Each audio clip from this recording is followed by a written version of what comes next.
Kapolri apresiasi capaian vaksinasi Kota Ambon. Kepala Kepolisian Negara Republik Indonesia atau Kapolri, Jenderal Listio Sigit Prabowo, memberikan apresiasi kepada pemerintah Kota Ambon yang telah mencapai 94% target vaksinasi COVID-19 di wilayah Kota Ambon. Hal tersebut disampaikan Kapolri saat memberikan keterangan usai meninjau lokasi vaksinasi massal di Tribun Lapangan Merdeka Kota Ambon pada Jumat 14 Januari 2022.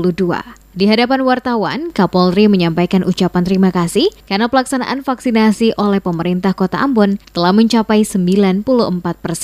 Capaian ini, kata Kapolri, diharapkan akan menjadi motivasi bagi kabupaten kota lain yang ada di Provinsi Maluku untuk dapat melakukan hal yang sama dengan melibatkan seluruh stakeholder dalam pelaksanaan vaksinasi di wilayah masing-masing. Dengan angka yang telah mencapai 94% pelaksanaan vaksinasi oleh pemerintah Kota Ambon, maka kegiatan pembelajaran tatap muka atau PTM bagi siswa pada wilayah Kota Ambon juga dapat dilaksanakan dengan tetap mengedepankan penerapan protokol kesehatan. Selain mengapresiasi capaian vaksinasi, Kapolri juga mengakui, sesuai laporan yang disampaikan bahwa Kota Ambon selama beberapa minggu ini, positivity rate berada di angka 0%. Hal ini sangat menggembirakan dan perlu tetap dijaga.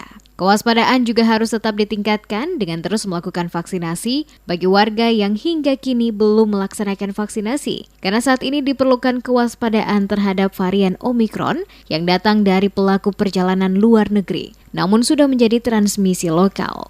Namun tadi dari hasil komunikasi dan laporan rata-rata sanggup untuk mencapai 70%. Di Kota Ambon sendiri, terima kasih.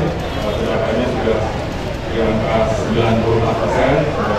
Tentunya ini adalah merupakan motivasi bagi wilayah lain untuk bisa melakukan hal yang sama.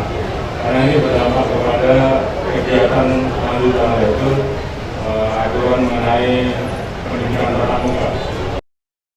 Lebih lanjut, Kapolri menambahkan secara umum capaian vaksinasi di Maluku pada angka 63%. Untuk itu perlu akselerasi termasuk sosialisasi, serta penjelasan kepada masyarakat yang hingga kini masih ragu atau takut mengikuti vaksin, agar capaian target 70% dapat terpenuhi. Selain meninjau pelaksanaan vaksinasi di Lapangan Merdeka, Kapolri bersama rombongan didampingi Forkopimda Provinsi Maluku dan Kota Ambon. Sebelumnya juga meninjau pelaksanaan PTM terbatas di SMP Negeri 6 Tanah Tinggi.